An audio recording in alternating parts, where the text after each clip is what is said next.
Okay, so I'm going to break your semester exam review into small video chunks, and I'm going to do it one page at a time, so you can get what you need, hopefully. All right, so in the first learning target objective that we're going to be focusing on today is the different types of equipment by picture. And so the issue is that you're not going to get all of the pictures and then have to memorize them or on the exam. You're just going to get certain pieces.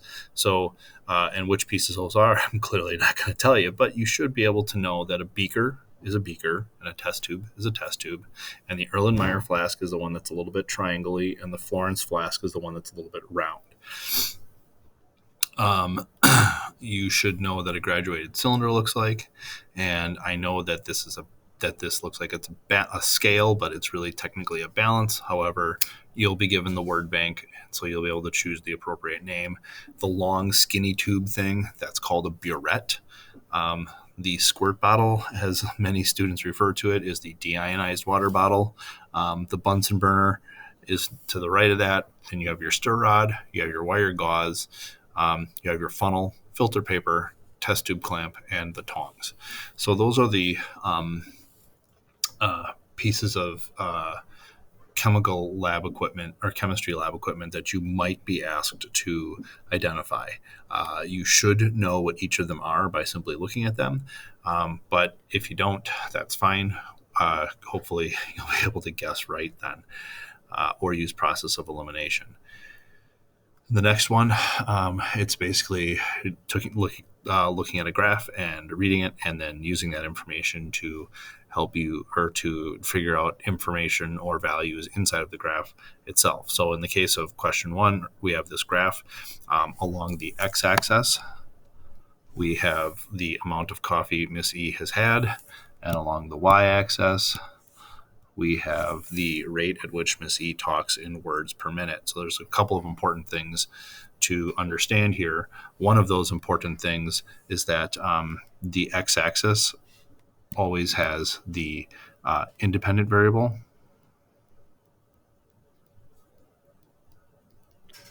and the y-axis has always got the dependent variable. I'm sorry.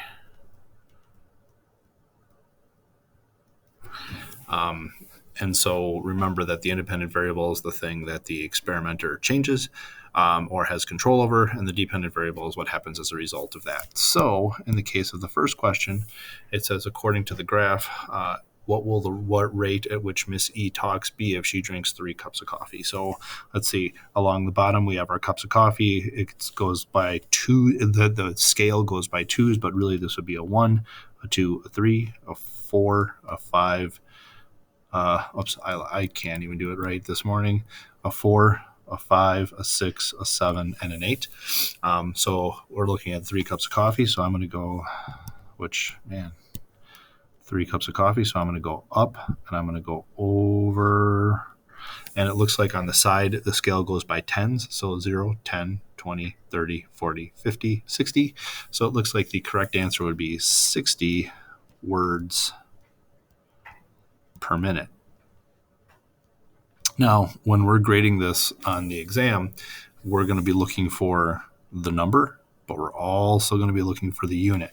So make sure that when you are recording your answers, you're not only just putting the number, you're also putting the unit as well, which would be given to you in the labeling of the X and the Y axis. The next question says, how much coffee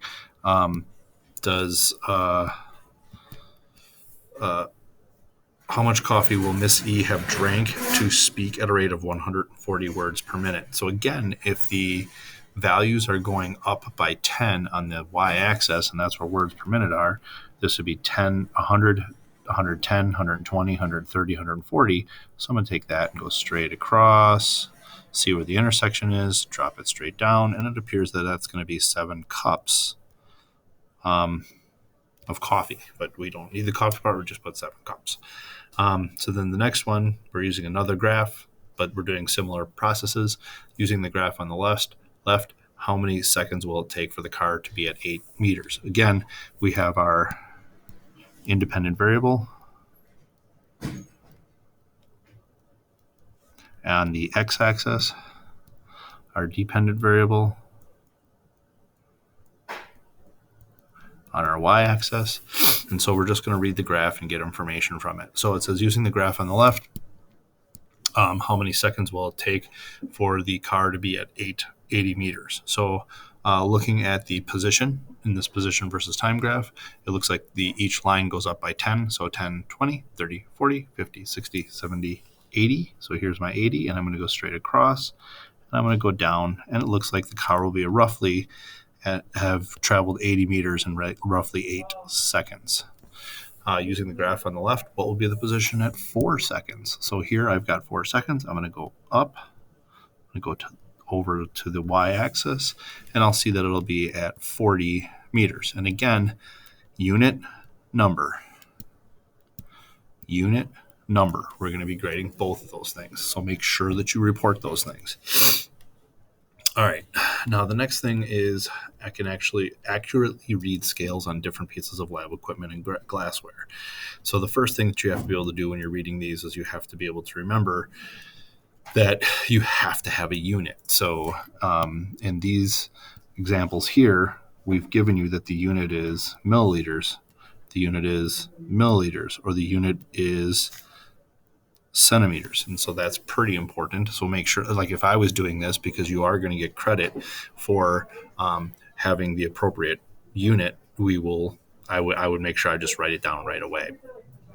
Now, in the first example, the one on the left, A, I see that the scale goes up by 0.2. So this would be like 1.0, 1.2, 1.4, 1.6, 1.8, and then 2.0. So this is going to go 1.0, 1.2, 1.4, 1.6, 1.8, and then 2.0.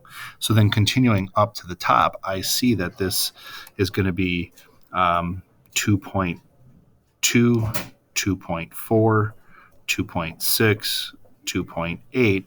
Now, I also see that it's going to be that the actual value itself is above 2.8, but it's not quite 3.0. So I'm going to make a judgment call. So at this point, I'm going to say that my known value here is going to be 2 point.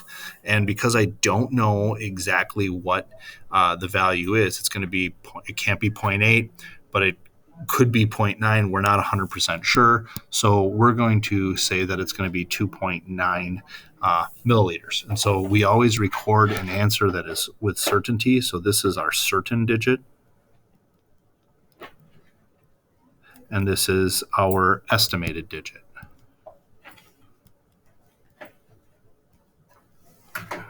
I think that in the past, I usually had you underline the estimated digit. So that's how we're going to go ahead and continue that pattern.